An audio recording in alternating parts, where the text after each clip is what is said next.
നിങ്ങളുടെ favourite shows ഇനി ഒരിക്കലും മിസ്സാവില്ല. ഇപ്പോൾ C5 കാണും നിങ്ങളുടെ ഫേവറേറ്റ് ഷോസ് തികച്ചും സൗജന്യമായി. ഋഷിയുടെ മേലെ ഇനി ഒരു അവകാശവും പറഞ്ഞ് ഗോപിക വരില്ല.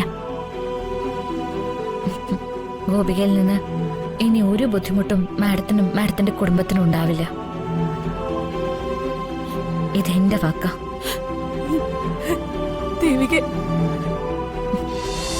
ഇവിടെ കോവളത്തൊരു ഇന്റർനാഷണൽ കോൺഗ്രസ് ഓഫ് സൈക്കോളജി നടക്കുന്നുണ്ട്.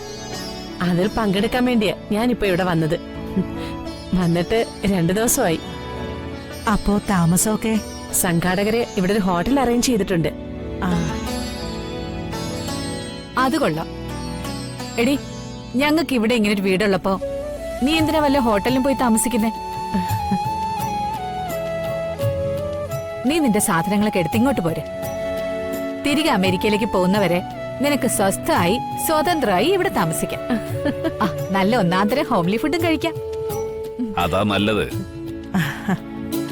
ഇവിടെ ആവുമ്പോ ഹോട്ടലിലെ ഏകാന്തതയെ മാറി കിട്ടും. അതെ,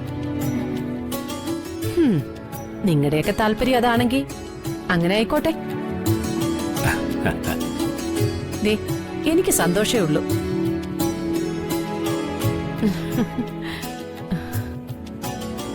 അല്ല, സിദ്ധാർത്ഥന്റെ ട്രീറ്റ്മെന്റ് ഒരു സിദ്ധവൈദ്യന്റെ ചികിത്സയിലായിരുന്നു. അയാളുടെ ചികിത്സയിൽ അവന്റെ രോഗം ഭേദമായതോ. എന്നിട്ട് ഇപ്പൊ കണ്ടില്ലേ, ഇടയ്ക്ക് ഓർമ്മ കിട്ടും, വീണ്ടും പഴയ അവസ്ഥയിലേക്ക് തിരിച്ചു വരും.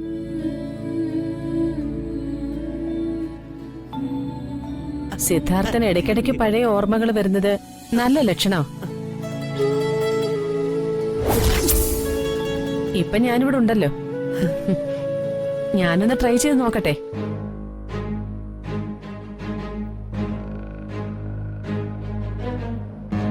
സിദ്ധാർത്ഥന്റെ അസുഖം ഭേദമാക്കാൻ എനിക്ക് ചിലപ്പോ സാധിച്ചേക്കും.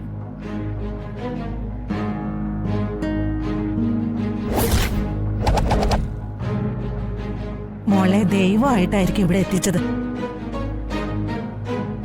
സിദ്ധുവിന് വേണ്ടി ഞങ്ങൾ ചെയ്യാത്ത വഴിപാടുകളും നേർച്ചകളും ഇല്ല. അതിന്റെ ഫലമായിട്ടായിരിക്കും സിദ്ധുവിനെ ഈശ്വരൻ മോളുടെ മുമ്പിൽ എത്തിച്ചത്.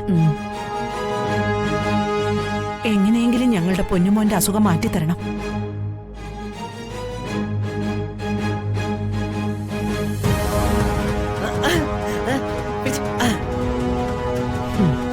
ഞാൻ ഭേദമാക്കി തരാം.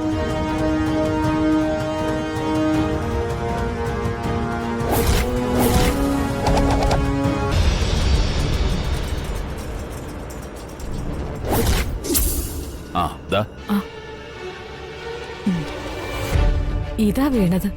ഈ കാറങ്ങനെ തറയി വീണു. സിദ്ധു ശ്രദ്ധിക്കാതെ ഇത് മേശപ്പുറത്ത് വെച്ചിട്ടുണ്ടാവും.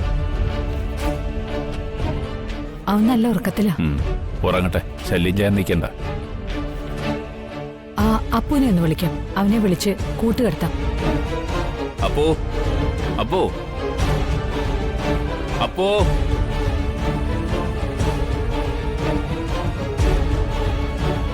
സാറേ, എന്താ സാറേ? അപ്പോ ഇനി മുതൽ നീ സിദ്ധുവിന്റെ കൂടെ കിടന്നാ മതി. ഇവനെ ഒറ്റ കിടത്താ ഒരു പേടി. നീ പുറത്ത് കിടക്കാതെ അകത്ത് കയറി കിടക്ക്. ശരി സാറേ, ഞാൻ പോയി എന്റെ ബെഡ് എടുത്തിട്ട് വരാം. ചെല്ല്. വാ.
മാഡം എന്താ സ്വകാര്യമായിട്ട് കാണണമെന്ന് പറഞ്ഞത്?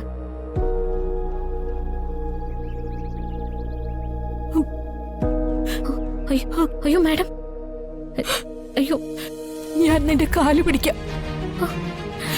അയ്യോ എന്റെ മോനെ എനിക്ക് തിരികെ തരണം.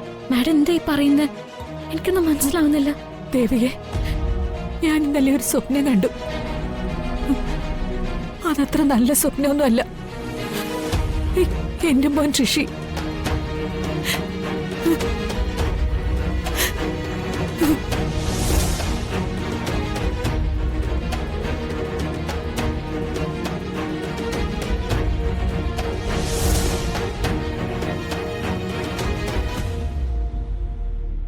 ക്ഷേത്രത്തിൽ വെച്ച് ഗോപികയുടെ കഴുത്തിൽ താലി കെട്ടിയ ശേഷം അവർ രണ്ടുപേരും ചേർന്ന് ക്ഷേത്രത്തിന് പ്രദക്ഷിണം വയ്ക്കുന്ന നേരത്ത് മണി വീട്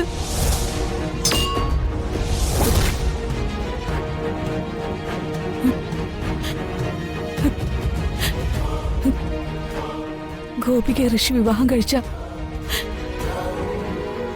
ജ്യോത്സ്യം പറഞ്ഞതുപോലെ സംഭവിക്കും. അതെന്തോട് ഓർമ്മിപ്പിക്കാനാവും ഈശ്വരൻ ഇങ്ങനെ ഒരു സ്വപ്നം എന്റെ കണ്ണി കാണിച്ചു തന്നത്. ഋഷി ഗോപിയുടെ കഴുത്തിൽ താലി കെട്ടിയ അവന്റെ ആയുസിന് ആപത്ത് സംഭവിക്കും മോളെ. അത് അച്ചട്ട. ഋഷിയാണെങ്കിൽ ഗോപിയെ തന്നെ കല്യാണം കഴിക്കണമെന്ന് വാശിയിലാ നിൽക്കുന്നെ. ആ കല്യാണം നടക്കരുത്, നടക്കാൻ പാടില്ല. എന്റെ ഋഷി എനിക്ക് നഷ്ടപ്പെടാൻ പറ്റില്ല. ഞങ്ങളുടെ മൂത്ത മകന്റെ അവസ്ഥയിൽ തളർന്നിരിക്കുന്നവരാ ഞാനും അവന്റെ അച്ഛനും മുത്തശ്ശിയല്ല. ഞങ്ങൾക്കിപ്പോ ആകെയുള്ള പ്രതീക്ഷ ഋഷിയ. അവനെ ദയവ് ചെയ്ത് ഞങ്ങൾ ഇന്ന് തട്ടിയെടുക്കരുത്. അപേക്ഷിക്കുക, ഭിക്ഷ പോലെ എന്റെ മകന്റെ ജീവന് വേണ്ടി യാചിക്കുക. എങ്ങനെയെങ്കിലും ഗോപിയെ പറഞ്ഞ് മനസ്സിലാക്കണം. ഗോപിക പറഞ്ഞാലേ ഋഷി ഇതിന്ന് പിന്മാറും. മോള് പറഞ്ഞ ഗോപിക കേൾക്കില്ലേ? കേൾക്കും, കേൾക്കണം. ഈ അമ്മയുടെ കണ്ണുനീര് മോള് കാണണം.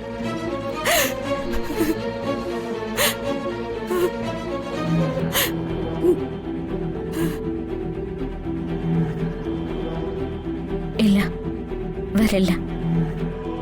ഋഷിയുടെ മേലെ ഇനി ഒരു അവകാശവും പറഞ്ഞ് ഗോപിക വരില്ല. ഗോപികയിൽ നിന്ന് ഇനി ഒരു ബുദ്ധിമുട്ടും മാഡത്തിനും മാഡത്തിന്റെ കുടുംബത്തിനും ഉണ്ടാവില്ല. ഇതെന്റെ വാക്ക. ദേവികെ,